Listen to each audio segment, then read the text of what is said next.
டிவிக்கே 10% தான் வாங்குவாங்க, அதை நீங்க குறைச்சி மதிப்பிடாதீங்க. அதுவே உங்களுக்கு பெரிய விஷயம். அவ்வளவு மக்கள் உங்களை நம்புறாங்கன்னா அந்த மக்கள் அந்த நம்பிக்கைக்கு நீங்க பாத்திரமா இருக்கணுங்கிறதா என்னுடைய அது அந்த நம்பிக்கைக்கு பாத்திரம் இருக்குல்ல, அது விஜய்கிட்ட இல்லைன்றது என்னோட புரிதல்ல இருந்து இருக்கு. அதை உங்ககிட்டயுமே வைக்கிறேன். இப்போ நம்ம முன்னாடி பேசின மாதிரி ஒவ்வொரு கூட்டங்கள்லையும் ஒரு இழப்புகள் நடக்குது. அது அதிகப்படியாக போனதுன்றது கரூர் சம்பவத்தில் ஒரு 41 இழப்புகள். குறைந்தபட்ச மனிதாபிமானம் கூட எங்கேயும் இல்லையா அப்படின்னு விஜயை பார்த்து கேட்க தோணுது.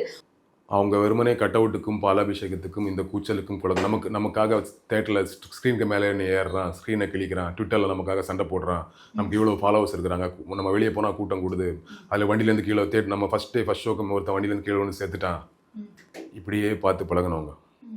இந்த புகழ் வெளிச்சத்தையே ரசித்து பழகினவங்க. இந்த இவ்வளோ கூட்டத்தை ஆக்கப்பூர்வமாக மாற்றணும்னு நினைக்கிறவங்க இருக்காங்களான்னு சொல்ல முடியாது. ரொம்ப குறைவாக தான் இருப்பாங்க. இப்போ நான் சொன்னேன்னா ஸ்பெசிஃபிக்காக சொன்னால் நீங்கள் கமல் ஃபேன் அப்படி பேசுவீங்கன்னு சொல்கிறீங்கிறதுனால கொஞ்சம் யோசிக்கிறேன் கமல் வேற சொல்கிறதுக்கு. ஓகேவா?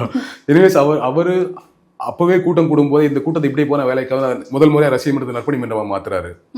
தேவையில்லாமல் நான் அரசியலுக்கு வர போகிறேன், ரஜினி மாதிரி எப்போ வருவேன் எப்படி வருவேன்னு தெரியாதுலாம் சொல்லி உசுப்பேத்தல. சர்க்கிம்ஸ்டன்சஸ் இஷ்யூனால திடீர்னு பாலிடிக்ஸ் வரேன்னாரு. சொன்ன மாதிரி கட்சி ஆரம்பிச்சார், எலெக்ஷன் என்னாரு, தோத்தாரு, திருப்பி படம் நடிக்க போனார். இப்போ ஒரு பக்கம் வந்து எம்பி ஆயிட்டாருன்னு வச்சுக்கோங்களேன். யாரும் ஏமாத்தல, இந்த ரசிகை கூட்டத்தை யூஸ் பண்ணல. தேவையில்லாம நீ கூட்டம் போடு கோஷம் போடுன்னு சொல்லவே இல்லை. அந்த மாதிரி பர்சன்ஸ் ரொம்ப ரேர் தான்.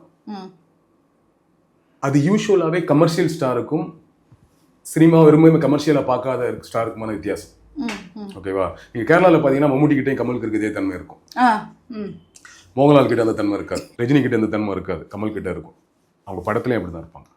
விஜயும் கிட்டத்தட்ட கமர்ஷியல் ஆர்டிஸ்ட், விஜயும் கிட்டத்தட்ட கமர்ஷியல் ஸ்டார். அவர் இந்த மாசுக்கும் இந்த கூட்டத்துக்குமே பழகினவர். அப்போ அவர் என்ன பண்ணிட்டாருன்னா அரசியலுக்கு வரும் அதை ரசிச்சார். ஸோ அதை ரசிச்சுட்டே இருந்தார். ஓகேவா? அதோட வெளிப்பாடு தான் இது. இன்னைக்கு அது அட்லீஸ்ட் எனக்கு பின்னாடி நீங்க சொல்றீங்க 4 மணி நேரத்தை சொல்றாரு, அட்லீஸ்ட் பின்னாடி ஓடாதீங்கன்னு சொன்னாருன்னு நான் சந்தோஷப்படுறேன்.